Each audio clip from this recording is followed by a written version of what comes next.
Divadýlko s pytlíčkou.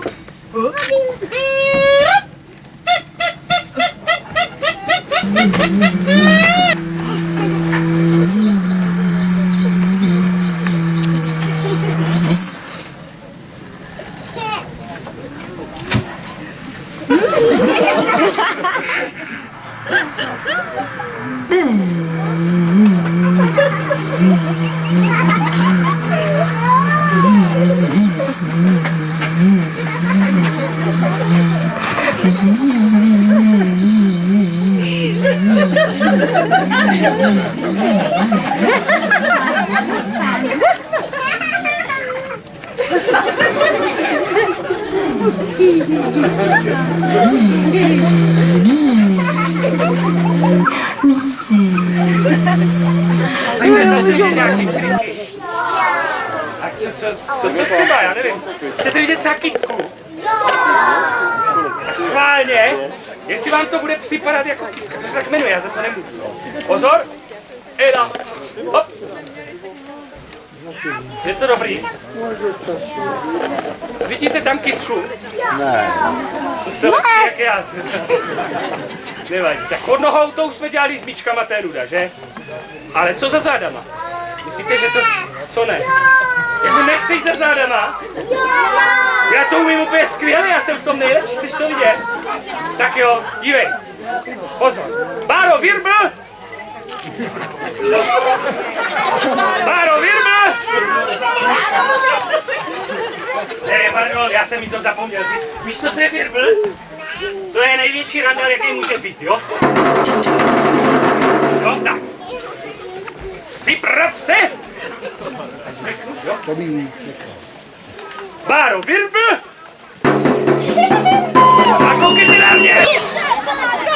Vážení přátelé hodnotné kultury, říká se to nejlepší nakonec.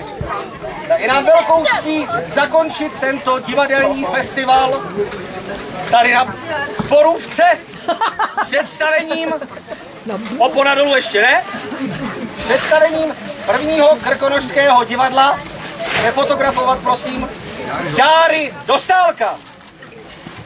Jenom tak, abyste věděli, každý z vás zná krkonošské pohádky. Ta naše je opravdu klasická.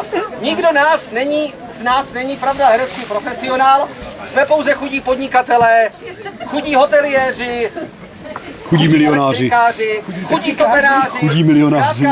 Nikdo z nás se tím neživí, když občas uslyšíte hlasitěji nápovědu než samotné herce. Dnešní pohádka se jmenuje Jak Trautenberg chtěl otrávit strakatou kozu. Hezky se bavte.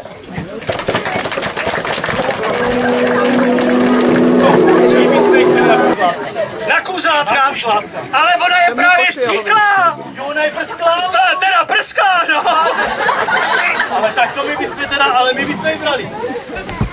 Kolik pak taková koza může koštovat? No koza sama o sobě hodně. Ale teď jde ještě o to, kolik tam má kuzátek. Moment. Jedno kopítko.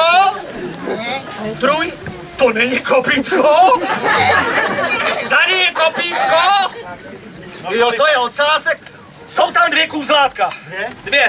My jsme chtěli 3. Tak, nashledanou. Pojď, koza, pojď. No počkejte, babi, jak se domluvíme. No. Kolik teda? 500. Co? 500. Když tam má jenom... Když to